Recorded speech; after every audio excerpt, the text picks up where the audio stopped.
Welcome to Think Big with Dan and Qasim. Join hosts Dan Melnick and Qasim Masood as they explore big ideas, limitless possibilities, and engage with visionaries, entrepreneurs, and thought leaders who dare to dream big, get inspired, motivated, and find practical tips for personal growth. Think big, dream bigger, and ignite your potential.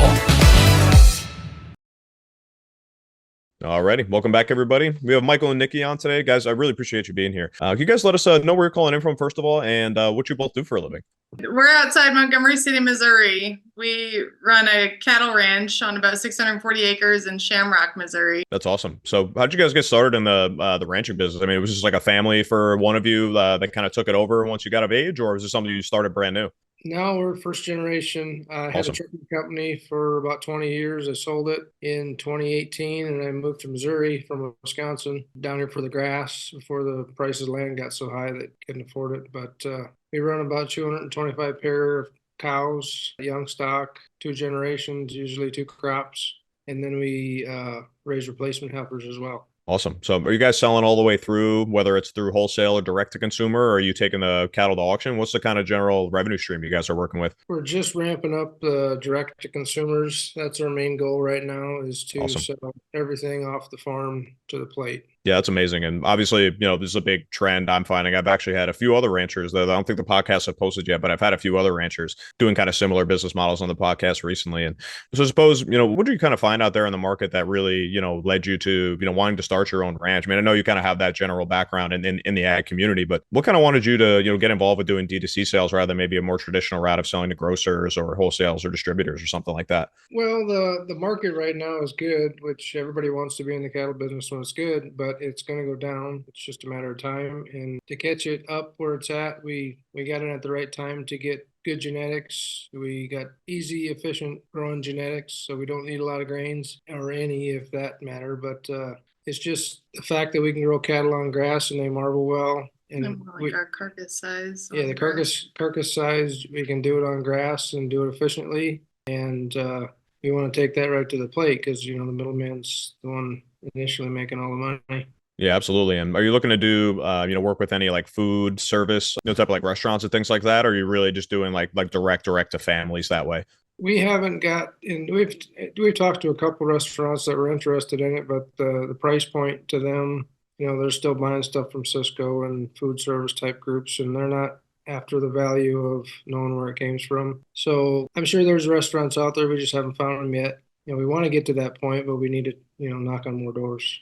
Yeah, no, it's fair enough. And I guess when you're thinking about, I know you're looking to ramp up the D2C side of the business. What have you kind of found along the way? Just said you've been looking into things. I mean, one of the biggest like challenges that I hear from the other cattle ranchers that we spoke to that do sell direct to consumer is obviously the shipping costs, and you know, having to ship things frozen is obviously a challenge. You're trying to ship further than like maybe, you know, one state away or like, you know, within your own state. So what have you found out along the way as you're preparing to do more D2C selling about those types of things? There's a big difference in the types of boxes you can ship with. It's night and day. You know, you have some that wouldn't last longer than a cooler, you know, to get out of state, where some days will, you know, some shipments will be 4 to 5 days and you have no worries. Yeah, I haven't. Typically, I do the shipping stuff and I haven't seen a problem with anything. We shipped to, I think the furthest we've done so far is Colorado, from Missouri to Colorado, and it arrived. She still had dry ice in her box. So I don't know. I would think our biggest challenge really is getting in front of the right people. There is a big push for the farm to table thing, and I think people like the idea of knowing where their meat comes from. But to get into, I mean, closest big cities around us would be like St. Louis, Kansas City. And to get in front of those people, it's really hard. It's like a paradigm shift that they have to think. When they go to the grocery store, I don't need to pick up the meat there because it's already at my door and I know where it's coming from. And then people don't understand either the labeling laws and how lax they are here, where if you go to the grocery store and it says product of the USA, anybody who doesn't know any better assumes that that means it's grown here, but it could be grown overseas and sent here as long as it's processed here. And so that makes it a big challenge for us to say, I mean, we're Joe Blow, nobody knows who we are, trying to tell them what you've been buying and what you see in the store isn't actually always factual, and that's hard to relay to people. It is really difficult. The consumer education aspect of this type of business, D2C, I mean, it's always a challenge in any industry, but specifically here, there's so much misinformation out there about red meat in general, but also, the way that things are labeled, as you mentioned. So, how are you planning on kind of grappling with those things, or have you tried anything, whether like through any online channels, try to do some of that education already? We do a lot on Instagram, and we've really grown on TikTok over just the past week. That's been our biggest platform. But anybody we talk to about marketing, they're like, TikTok is not the platform to be on. So we started an Instagram account too, trying to grow there, but it's usually I just copy my TikTok video and put it over there because I'm just more fluent in TikTok. But I try to do a lot of educational about the beef. I try to do a lot of the meat your meat. Like, I want people to see us out on the farm with the cows so that they. It's a great term. I can't believe I haven't heard that before talking to other ranchers. That's such a great term. I throw it out there all the time. I think it's so catchy. No, it so is. That's awesome. So yeah, I'm trying a lot on social media, and then it's hard too though, because I feel like everything is so convoluted, where how do they know to believe the things that I'm saying? My biggest win was, I think last week, Walmart recalled 16,000 pounds of beef because of E. coli. So I was like, oh, wow. Run with that on a TikTok. But that got less action than a video of my dog. And I don't know about the algorithms and how to get that in front of the right people. I think that one got 500 views, and my dog was at 50,000 in a day. So yeah, I think if you do talk to any marketers and they kind of steer you away from TikTok, I think that's kind of the reason why is this is that nobody knows. I mean, the algorithms on Instagram seemingly are something a little more predictable. I mean, nobody has that IP but the company itself. But TikTok really just seems to be super random. There's really no rhyme or reason why you have sustained visibility or why you have visibility at a one-off. There's just nobody really can seem to crack that code, so to speak. So yeah, no, that's really interesting, and that's obviously something you have to do. And so yeah, I suppose if have you done any direct to consumer sales yet already, or is this really you're kind of really in the pre-launch stage of the D2C side? We've got some sales, but it's not what we want. We want that to be primarily why we're raising all of our beef. We don't want to have to take them to. Yeah, the sale barn is a necessity. I mean, it needs to be there to set the market, but our biggest enemy is probably other farmers, and we live in cow country, USA. I think Missouri is third in the nation for cows. So you have everybody and their brother selling meat to local people, and the neighbors. So they hack down our price point, which they're happy to get paid what they get paid at the sale barn plus the processing. When at retail, if they were to take that same animal and take it to retail, it's worth twice as much. Well, and even I think with ours are worth a little bit more. We pay a lot for the genetics that we have, so our cattle are yielding a bigger amount of meat in the end, right?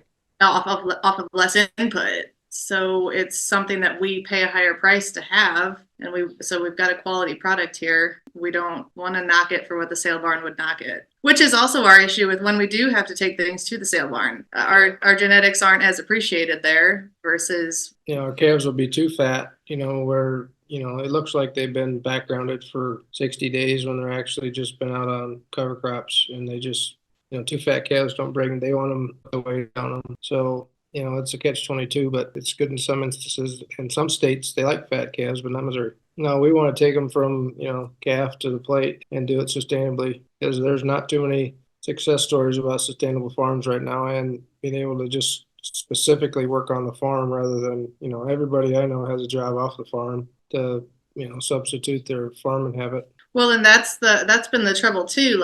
That's the norm, and that's what's accepted. And so when somebody goes and they don't know what they're doing, and they might look at pricing and be like, well, who's going to feed us peasants if the ranchers won't? And I literally was like, if you can't afford it, then you need to go to Walmart. Why should we be the ones that are in charge of feeding? And I don't want to call somebody a peasant. That's literally what their comment was. And it's just self-proclaimed there. Yeah.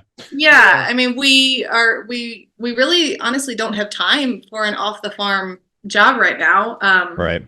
We're here running this with all that cattle. And I mean, we work dawn to dusk every day. And I don't know how people work off the farm and manage it. I would really like to challenge somebody to go to Walmart and actually buy the amount of meat you get from us off the shelf at Walmart. I would almost guarantee it would cost you over $6,000 I did. every cut. Yeah. So people kind of complaining, or not necessarily complaining, but just people kind of tend to look at it from the outside in as just like, oh, this is $180 price point for maybe an eighth cow or whatever price point for a quarter cow, not really taking into account like how much that weighs by the pound, probably end up being the same. That's really interesting. And just for some just kind of anecdotal, maybe something that might be able to help you guys just based on another conversation I had. One of the other ranchers that I talked to recently said that at one point when he was first getting into D2C, he was actually delivering, if somebody ordered at least a quarter cow, he was delivering like these like really cheap little like freezers to give to people because he was finding that a lot of people that like were choosing not to buy it, or they were buying like lower quantities at the grocery store. It's like, well, even if I did, I wouldn't have anywhere to put it. So he was basically doing like a price point that made like cents by the pound, but for the quarter cow, and then just basically giving people like a 10 by 10 freezer to try to store like as much as they could in there and then put the rest in their own freezer. So I don't know if that would make sense for you guys, but this is why I love doing the podcast, like to just like, streamline ideas. And I don't know if that's something that you'd be interested in doing, but I thought that was a really unique and kind of scrappy idea. So yeah, there is people out there that have no idea how much space it takes for sure. Mm-hmm. Yeah. I mean, they're clueless. I mean, they want to buy it. There seems like people are interested in it, but the fact that they have to find a place to store it. Well, and that's what we do offer, like smaller boxes too. If people can't get over that hurdle, I really try to be accommodating. We've got like a 30-pound box is probably our smallest box, but we really, if somebody's got an issue, I woke up at 5 a.m. and somebody had messaged me because we had a pork box and it was like a variety of cuts of pork. And somebody messaged me, they're like, I only like bacon. Could you pack mine with 20 pounds of bacon? I was like, yeah. I ran to the computer, added an item of a 20-pound box of bacon, sent them a link. Here you go. I really want to accommodate. Lo and behold, that person, I still don't have their order, but right. Yeah. But we're trying to accommodate whatever they need. The freezer thing wouldn't work because we're shipping all over. But yeah, maybe a little too far. That is true. He said he was doing very much like local deliveries in state. I think he was in Jersey, I want to say upstate New Jersey. I believe he was. But yeah, I think he was definitely saying he was doing a local. Like he was taking his box truck, his refrigerated box truck, and making deliveries and bringing somebody a fridge. Yeah. I just thought that was really interesting. But cool, because everybody who's trying to do it, like we're trying to figure out how to accommodate. He's trying to figure out how to accommodate. Mm-hmm. It's really a hard hurdle to get over that supermarket convenience for everybody, I guess. Yeah. I think it's really difficult to think about, if you are going to sell local, even though it's seemingly an oversaturated market for you guys with like, there's just like you're in cow country. So buying local is like you go to a million different places. So you could either differentiate, it seems, from that like herd of people that are selling local direct to people, or like the way you're currently differentiating yourself, which is essentially, selling out of state and not competing with those, which I think is, obviously it's a viable option as much as the other.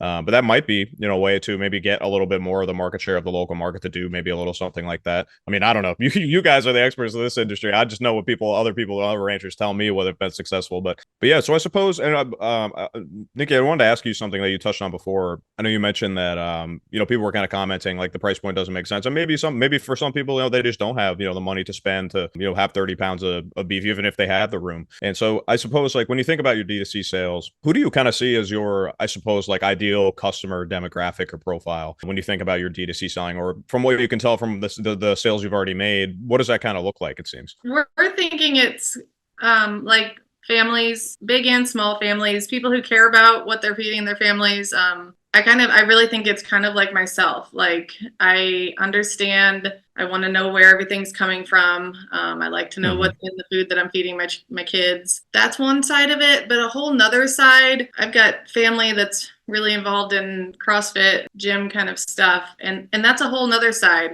he's got contact with some of the people on the carnivore diet kind of thing. So it's like there's the family aspect of it, wanting to know what you're feeding your family. And then there's this new side coming in of meat gives protein, and we need protein to build muscle.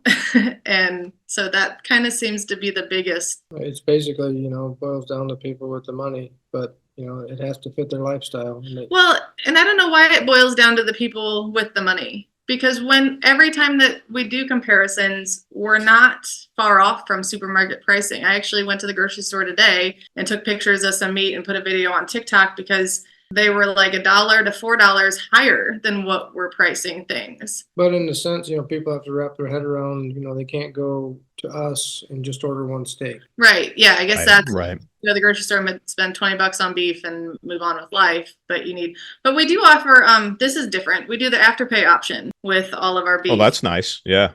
if people want to do a quarter of a cow and spread that payment out over it's 6 or 8 weeks or something like that, I think that might help out too. It seemingly would. I mean, I don't think I've ever seen. I buy all my beef, direct from a farmer in upstate New York here. That's why I love having conversations with other ranchers, because I've been so appreciative of him, and that is not something I've seen on any D2C beef selling website before. So I think that could really scratch like a niche for people if that's a common objection that you're getting from customers, for sure. Yeah. Yeah, and that's what we just started that probably this week, or yeah, we just started the Afterpay this week, and it was one TikTok post that listed we split your payments with Afterpay, and that's actually the post that really took off on TikTok. That's awesome. Yeah. Well, you guys got to definitely stay in touch with me. I'm really curious to see how that goes. I think that's a very unique idea. I don't think really anybody else is taking advantage of, at least not in the beef selling space. Everybody's going to do it.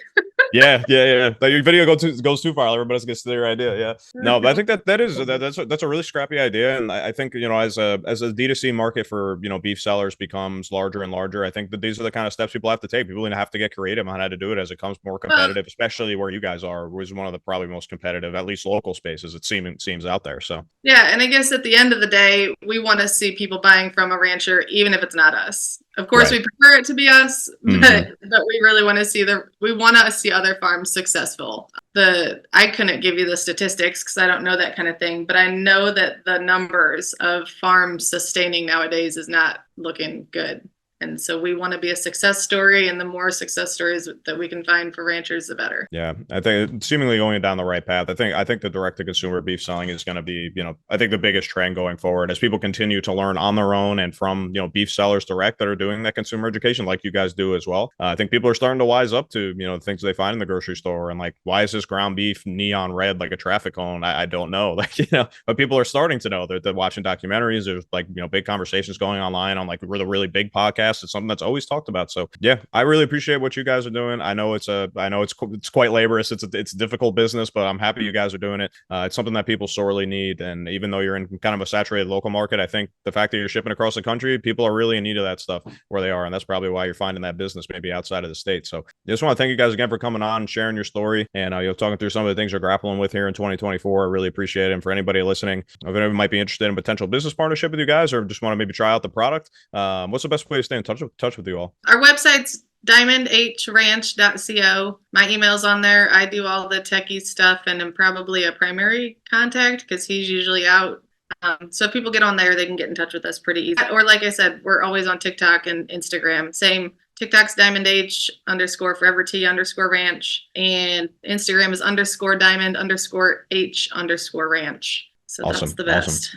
Awesome. Well, Michael and Nikki, I just want to thank you guys again for coming on. I really appreciate your time and your insights. I just want to wish you the best of luck, continued success, and I really look forward to staying in touch with you guys and seeing how everything is going for you guys maybe in a little bit of time. So I appreciate you guys coming on. Thank you so much. Thank you. Thank you. Thanks, guys. Thanks, everybody.